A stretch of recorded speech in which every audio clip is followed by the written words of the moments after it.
Hello friends, आजच्या नवीन व्हिडिओमध्ये तुमचे मनापासून स्वागत करते. तर आज आपण बघा इथं कटोरी ब्लाऊजची कटिंग पाहणार आहोत. तर 34 साईजचा हा ब्लाऊज आहे. तर इथं बघा शोल्डर, मुंडा आणि गळा रुंदी 34 साईजसाठी किती घ्यायचं, त्याचबरोबर बघा बाही लांबी इथं 10 इंच आहे. तर बाहीची घडी कशी काढायची, त्याचबरोबर बघा कटोरी कशी वाढवायची. तर ब्लाऊजवरनं माप घेऊन आपण कटोरी इथं वाढवणार आहोत आणि कटिंगसुद्धा पाहणार आहोत. तर इथं बघू शकता जी मापं लागणार आहे तर ती इथं मी लिहून घेतलेली आहे कागदावरती. हवं तर तुम्ही स्क्रीनशॉट काढू शकता. चला तर ब्लाऊजची कटिंग आपण पाहूया. तर इथं बघा मी पेपर घेतलेला आहे आणि नेहमीप्रमाणे बंद बाजूकडून आपल्याला पेपर जो आहे तो आपल्या साईडला ठेवायचा असतो. आता इथं बघा ब्लाऊजची उंची जी आहे तर ती इथं 15 इंच घेतलेली आहे. म्हणजे तयार उंची इथं मला ब्लाऊजची 14 इंच पाहिजे. तर इथं बघा मी 1 इंच मार्जिन घेतलेलं आहे ब्लाऊजच्या उंचीमध्ये. तुम्ही तुमच्या आवडीनुसार इथं ब्लाऊजची उंची कमी जास्त घेऊ शकता. तर इथं बघा आता आपण उंचीचं माप टाकून घेतलेलं आहे. आता शोल्डर, मुंडा आणि गळारुंदी किती घ्यायची. तर शोल्डर बघा 5 इंच, मुंडा 5.5 इंच आणि गळारुंदी आहे ती 2 इंच घ्यायची आहे. तर लक्षात राहू द्या, शोल्डर आपल्याला इथं या ब्लाऊजसाठी 5 इंच घ्यायचा आहे. तर हा जो ब्लाऊज आहे तर त्याला बघा दोरी वगैरे काही लावायची नाही आपण. त्याच्यासाठी मी शोल्डर 5 इंच घेतलेला आहे आणि मुंडा आहे तो 5.5 इंच घेतलेला आहे. आता जिथं शोल्डरचं माप टाकलेलं आहे तिथंसुद्धा मी उंची मोजून घेतलेली आहे, जेणेकरून आपली उंची आहे तर ती कमी जास्त होणार नाही. आता जिथं शोल्डरचं माप टाकलं आहे तिथून खाली आपल्याला 5.5 इंचावरती मार्किंग करायची आहे मुंड्याची.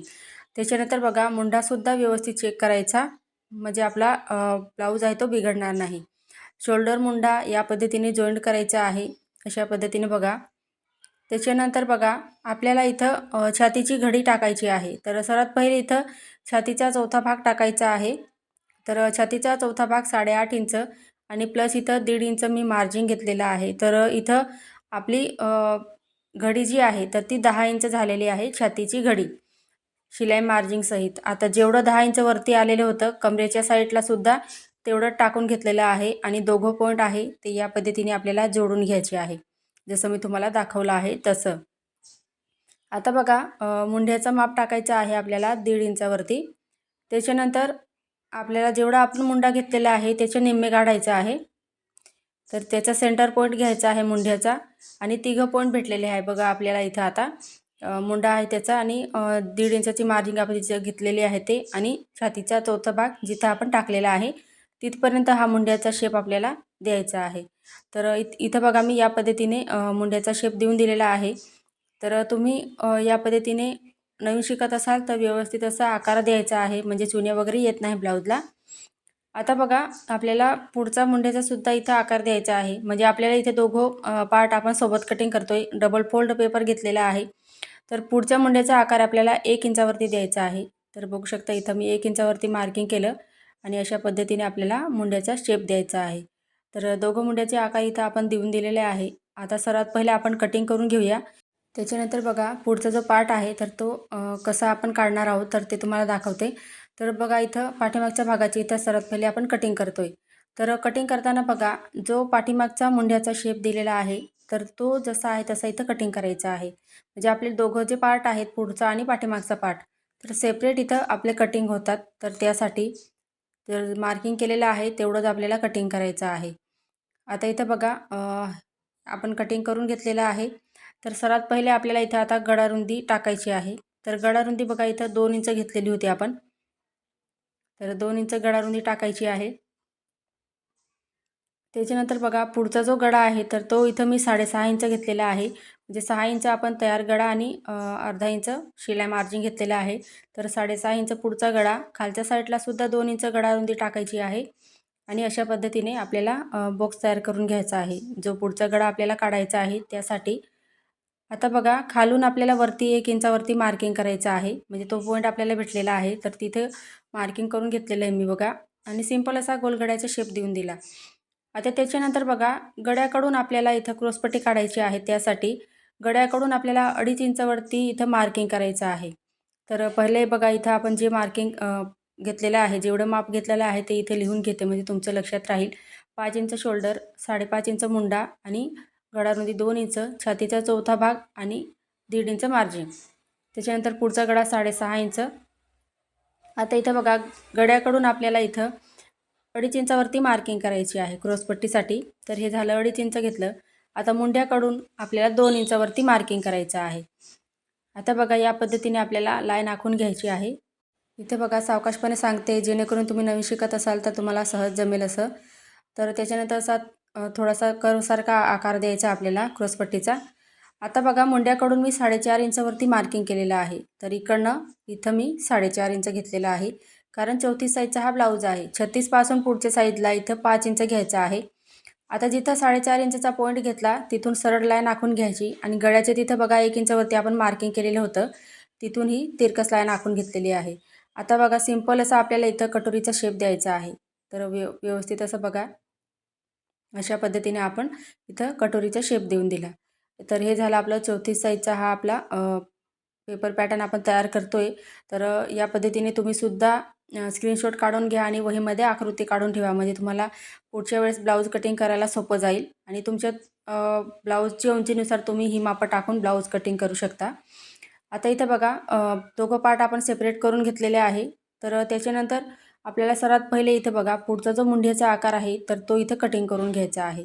कारण आपण पहिले कटिंग केले तो पाठीमागचा इथं आकार होता त्यासाठी. त्याच्यानंतर इथं क्रॉसपट्टी कटिंग करून घेतली. आता इथं बघा पुढचा जो गळा आहे तर तो इथं कटिंग करून घेते मी. आता कटोरी कटिंग करायची आहे. तर ही जी कटोरी आहे तर ती न ठेवता आपण दुसरी कटोरी वाढवणार आहोत. म्हणजे ब्लाऊजवरनं माप घेऊन कटोरी वाढवणार आहोत. आता इथं बघा क्रॉसपट्टीसुद्धा आता वाढवून घेऊया आपण. तर एका साईडला 3.5 इंच घ्यायचं आहे. वाढीव इथं क्रॉसपट्टी तयार करणार आहोत आपण. आता 10 इंच आपण घडी घेतलेली होती. तर इथं 1 इंच मी एक्स्ट्राची मार्जिन घेते. तर 11 इंचवरती इथं मी मार्जिन घेतलेलं आहे आणि घडी घेतलेली आहे म्हणजे क्रॉसपट्टीची. एका साईडला 3.5 इंच आणि दुसऱ्या साईडला 3 इंच घ्यायचं आहे. आता जसं तुम्हाला बघा मी 2.5 आणि 2ची क्रॉसपट्टी सांगितली. सेम त्याच पद्धतीने इथं आपल्याला वाढीव जी क्रॉसपट्टी आहे तर ती काढायची आहे. तर 3.5 आणि 3 इंच वाढीव क्रॉसपट्टी वाढवायची आहे आपल्याला. तर ही झाली 36 साईजची. तर लिहून ठेवलं आहे म्हणजे आपल्याला कटिंग करताना ब्लाऊज लक्षात राहील त्यासाठी. आता जसं आहे तसं इथं कटिंग करून घ्यायचं आहे बघा अशा पद्धतीने. आता इथं बघा आपण कटोरी कशी वाढवायची ते सर्वात पहिले तुम्हाला दाखवते मी. तर कटोरी वाढवताना बघा आता सर्वात पहिले गळारुंदी जेवढी घेतली असेल तर तेवढी इथं टाकायची आहे. म्हणजे आडवी मार्किंग आपल्याला गळारुंदीची करायची आहे आणि उभी मार्किंग आपल्याला 1.5 इंच घ्यायची आहे. तर 1.5 इंच मार्किंग केलेले आहे ते सर्व साईजसाठी आहे आणि गळारुंदी काही साईजनुसार आपली बदलत राहते. तर 2 इंच गळारुंदी घेतली आणि या साईडला उभी मार्किंग 1.5 इंचाची केलेली आहे. आता 1.5 इंचचा पॉईंट घेतला आहे तिथून खाली आपल्याला 4.5 इंचवरती मार्किंग करायचं आहे. तर हे लक्षात राहू द्या 4.5 इंच. त्याच्यानंतर आडवी मार्किंग आपल्याला 7.5 इंचावरती करायची आहे. म्हणजे कटोरी आपली 7.5 आणि 8.5ची आहे. त्याच्यानंतर आपल्याला सरळ अशी लाईन आखायची आहे बघा. आता ही जी कटोरी आहे तर ती मी ब्लाऊजवरनं माप घेऊन कटोरी वाढवते. तर हे लक्षात राहू द्या. बऱ्याच ताईंची कमेंट येते की तुम्ही कटोरी कशी काय वाढवता? तर ब्लाऊजवरनंच मापं घेऊन मी कटोरीचं माप टाकत असते. आता बघा जेवढं 7.5 इंच आपण आडवी मार्किंग केलेली आहे त्याचं सेंटर पॉईंट काढायचं आहे. तर निम्मे घेतलेले आहे बघा मी तिथं आणि वरून आपल्याला 1 इंच वाढवायचं असतं आडव्या मार्किंगमध्ये. तर आपण 7.5 आडवी मार्किंग केली. उभी मार्किंग आपल्याला 1 इंच वाढवायचं आहे. म्हणजे 8.5 इंच आपली उभी मार्किंग येणार आहे म्हणजे उभी कटोरी. तर बघा वरून असं या पद्धतीने मार्किंग करून घेतलं. आता आपल्याला तिघं पॉईंट आहे तर ते जोडून घ्यायचे आहे. तर बघा हा पॉईंट इथं जोडायचा आणि या पॉईंटला इथं जोडायचं आहे या पद्धतीने. आता सिंपल असा आपल्याला बघा आकार द्यायचा आहे कटोरीचा. तर अशा पद्धतीने आपल्याला व्यवस्थित असा आकार देऊन द्यायचा आहे. तर पहा इथं मी कटोरीचा शेप देऊन दिला. त्याच्यानंतर जे आपण साईड पार्ट कटिंग केलेलं आहे तर ते इथं ठेवायचं आहे. म्हणजे आपल्याला कटोरी जी आहे ती साईड पार्टपेक्षा अर्धा इंच जास्त पाहिजे असते. तर त्यासाठी इथं बघा थोडीशी कमी पडते.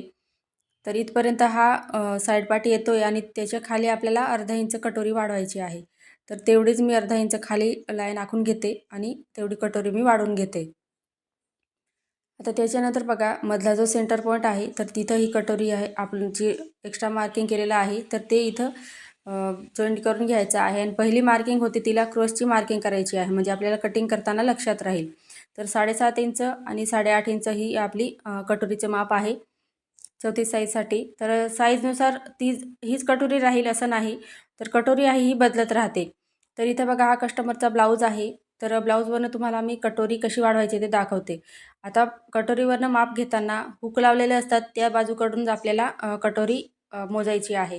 आता अशा पद्धतीने घडी घालायची आहे बघा. आणि जे जोडण्यामध्ये घेतलेलं आहे शिलाई मार्जिन ते सहित आपल्याला इथं शिलाई मार्जिन सहित धरायचं आहे बघा. ही आडवी मार्किंग आपली 7.5 आली, तर आपल्याला उभी मार्किंग 8.5 घ्यायची आहे. तर हे आपण कटोरी याच मापाची ही काढलेली आहे आणि हा कस्टमरचा ब्लाऊज आहे. तर बघू शकता इथे खूप सोप्या पद्धतीमध्ये तुम्हाला कटोरी कशी वाढवायची तर ते इथे दाखवलेलं आहे. तर बऱ्याच ताईंच्या कमेंट आलेल्या होती कटोरी कशी वाढवायची आणि तुम्ही कशी वाढवतात. तर ब्लाऊजवरनं माप घेऊनच तुम्ही कटोरी वाढवतात का? असं बऱ्याच ताईंच्या इथं कमेंट येत असतात. तर त्यासाठी इथं बघा मी ब्लाऊजवरनं माप घेऊन कसं माप घ्यायचं आणि कशी कटोरी कटिंग करते ते तुम्हाला मी आज सोप्या पद्धतीमध्ये दाखवले आहे. तर अजून तुम्हाला काय शंका असतील तर तुम्ही मला कमेंटमध्ये नक्की विचारू शकता. आणि या व्यतिरिक्त तुम्हाला कोणताही ब्लाऊज इथं पाहायचं असेल त्याची कटिंग तरीसुद्धा तुम्ही मला कमेंटमध्ये सांगू शकता. आता बघा कटोरीचं कटिंग करून घेतलेलं आहे आणि एक्स्ट्रा असेल तर ते इथं या पद्धतीने कटिंग करून घ्यायचं आहे. आता कटोरी जी आहे तर त्याचा टक्स कसा घ्यायचा बघा. तर उभी मार्किंग आपल्याला इथं 2.5 इंच घ्यायची आहे टक्सची. तर बघा इथं 2.5 इंच घेतलं आणि आडवी मार्किंग आपल्याला 1.25 इंच घ्यायचं आहे. म्हणजे 1 इंच आणि त्याच्यानंतर 2 लाईन घ्यायची आहे. तर 1.25 इंच इथं घेतलेले आहे मी आणि अशा पद्धतीने बघा आता आपला हा टक्स आहे तो शिवून रेडी होतो. आणि ब्लाऊज जेव्हा घालतो तेव्हा टक्स आहे तो व्यवस्थित येतो. त्याच्यानंतर बघा कटोरीचा ब्लाऊज आहे हा, तर कटोरीसुद्धा एकदम परफेक्ट अशी बसते. तर इथं बघा आपली कटोरी या पद्धतीने इथं शिवून रेडी होते. तर बघू शकता तुम्ही. तर त्याच्यानंतर बघा आपण आता बाहीची कटिंग पाहणार आहोत. तर बाही लांबी इथं बघा 11 इंच आहे, म्हणजे 10 इंच बाही लांबी आणि 1 इंच मार्जिन घेतलेले आहे. आता छातीची घडी आपली 10 इंच होती बघा. 8.5 इंच आपण छातीचा इथं चौथा भाग घेतला आणि 1.5 इंच मार्जिन घेतलेली होती. तर टोटल आपला 10 इंच इथं छातीची घडी झालेली होती. त्याच्यातून 1 इंच मायनस करून आपण इथं बघा बाहीची घडी घेतलेली आहे. तर बाहीची घडी आपली 9 इंच इथं आलेली आहे. तर अशा पद्धतीने बघा आता बॉक्स तयार करून घेतलेला आहे मी. तर दिसत असेल तुम्हाला. तर बाही लांबी 10 इंच आहे. त्याच्यात 1 इंच मार्जिन ॲड केलेलं आहे मी. म्हणजे खालच्या साईडला अस्तर जोडण्यामध्ये अर्धा इंच आणि वरच्या साईडला ब्लाऊजमध्ये जोडण्यामध्ये अर्धा इंच जातं. तर त्यासाठी इथं मी 1 इंच बाही लांबीमध्ये वाढवून घेतलेलं आहे. आता बाहीची घडी इथं बघा 9 इंच घेतलेलं आहे. बाही लांबी आपली इथं 11 इंच आहे मार्जिनसहित. त्याच्यानंतर बघा वरून आपल्याला मुंड्याचा आकार देण्यासाठी 3.5 इंचावरती मार्किंग करायचं आहे या पद्धतीने. आता तिथूनच बघा तो पॉईंट घेतला आहे, तिथून आतल्या साईडला आपल्याला 2 इंचवरती मार्किंग करायचं आहे. तर 2 इंच जे घेतलेलं आहे तर ते सर्व साईजसाठी आहे. तर या पद्धतीने बघा आता. तर 2 इंच हे सर्व साईजसाठी आहे आणि तिथून तिरकस अशी लाईन आखून घ्यायची आहे. लाईन आखलेली आहे. तिला आपल्याला 3 पॉईंट द्यायचे बघा 1.5 इंचाचे. साईज लाईन आहे त्याच्यामुळे मी इथं 1.5 इंच घेतलेला आहे. मोठी साईज असेल तर तुम्ही इथं 2 इंच घ्यायचं आहे. पहिला पॉईंट आहे त्याला खाली अर्धा इंच. त्याच्यानंतर बघा पुढचे जे 2 पॉईंट आहेत त्यांना वरच्या साईडला अर्धा इंच घ्यायचं आहे. आता बघा इथं कसा आकार द्यायचा आपल्याला ते तुम्हाला दाखवते. तर पहिले आपण 2 इंचचा पॉईंट घेतला होता तिथून बघा पहिला पॉईंट खाली घेतला आहे तिथून या पद्धतीने आपल्याला हा आकार द्यायचा आहे. हे बघा या पद्धतीने व्यवस्थित असा हा आकार देऊन द्यायचा. तर बाही जी आहे ती परफेक्ट अशी येते. मुंड्यामध्ये कुठेही चुन्या वगैरे येत नाही आणि इथं बघा बाही जोडताना सुद्धा कमी पडत नाही. तर अशा पद्धतीने तुम्ही सुद्धा एकदा नक्की ट्राय करा. तर पहा आता दोघं इथं आकार मुंड्याचे आपण देऊन दिलेले आहे. आता हा बघा हा झाला आपला पाठीमागचा मुंडा आणि मुंड्याचा आकार आणि हा झाला आपला पुढच्या मुंड्याचा आकार आहे बघा. तर बघू शकता तुम्ही या पद्धतीने आपण बाहीची इथं कटिंग करतोय. त्याच्यानंतर बघा खाली दंडघेरचं माप टाकायचं आहे 5 इंच आणि जे तुमचं असेल माप ते टाकायचं आहे. तर इथं या कस्टमरचा 5 इंचाचं इथं दंड आहे आणि इथं मी शिलाई मार्जिन 2 इंच घेतलेलं आहे. तर बघू शकता इथं या पद्धतीने आपण ब्लाऊज कटिंगमध्ये 1.5 इंच मार्जिन घेतलेली होती. पण मी बाही कटिंगमध्ये 2 इंच घेत असते कमी पडायला नको यासाठी. आता बघा ही झाली आपली चौथी साईजची बाही. तर बघू शकता एकदम परफेक्ट अशी आपण इथं बाही कशी कटिंग करायची ते सुद्धा तुम्हाला मी दाखवलेलं आहे. आता कटिंग करताना बघा सर्वात पहिले जो वरचा मुंड्याचा आकार आहे तर तो इथं कटिंग करून घ्यायचा आहे. जसं मी तुम्हाला दाखवलं आहे तसं. त्याच्यानंतर बघा बाही ओपन करायची आहे आणि पुढचा जो मुंड्याचा आकार आहे तर तो इथं कटिंग करून घ्यायचा आहे. तर इथं बघा तुम्हाला खूप सोप्या पद्धतीमध्ये मी बाहीची कटिंगसुद्धा इथं दाखवलेली आहे. आता इथं बघा आपण पाठीमागचा जो पार्ट आहे तर त्याचीसुद्धा तुम्हाला मी मार्किंग करून दाखवते. तर 2 इंच गळारुंदी घेतली होती बघा आपण. तर 2 इंच गळारुंदी पाठीमागच्या गळ्यासाठी सुद्धा घ्यायची आहे. त्याच्यानंतर आवडीनुसार तुम्ही इथं लहान मोठा गळा इथं घेऊ शकता. तर 10 इंचवरती मी मार्किंग करून दाखवते. खालच्या साईडला अर्धा इंच वाढवून घेतलं आहे मी गळारुंदी. म्हणजे खाली अर्धा इंच वाढवले आहे. 2.5 इंच घेतलेला आहे गळारुंदी आणि वरती आपण 2 इंच घेतलेली आहे. तर इथं बघा तुम्ही तुमच्या आवडीनुसार गळा जर तुम्हाला डीप हवा असेल तर तुम्ही इथं अर्धा इंच किंवा 1 इंच इथं वाढवू शकता गळारुंदीमध्ये खालच्या साईडला. आता गळ्याकडून बघा 4.5 इंचावरती मार्किंग करायचं आहे आणि उभी मार्किंगसुद्धा म्हणजे आडवी मार्किंग 4.5 केली, उभी मार्किंगसुद्धा मी इथं 4.5 केलेली आहे. कारण गळा इथं बघा वरती आहे आणि खाली जर राहिला असता 11 11.5चा राहिला असता त्याच पद्धतीने टक्सची मार्किंग आपण खालच्या साईडला कमी-कमी होत जाते अर्धा-अर्धा इंच. तर हे लक्षात ठेवायचं आहे. आता इथं बघा सिंपल असा तुम्हाला मी गळा इथं आखून दाखवते. गोल गळा, तुम्ही पानगळा कोणताही गळा इथं घेऊ शकता. तुम्ही तुमच्या आवडीनुसार इथं गळ्याचा आकार देऊ शकता ब्लाऊजला. तर पॅटर्न तयार करून बघा मी जसं आहे तसं इथं कटिंग करून घेत असते अस्तरवरती आणि त्याच्यानंतर जेव्हा ब्लाऊजचा गळा आपल्याला जसा कस्टमरने सांगितलेला आहे त्याच पद्धतीने मी कटिंग करत असते. तर फ्रेंड्स तुम्हाला आजचा व्हिडिओ आवडला असेल तर लाईक, सबस्क्राईब आणि शेअर करा. पुढचा व्हिडिओ पाहण्यासाठी कमेंट करा. धन्यवाद.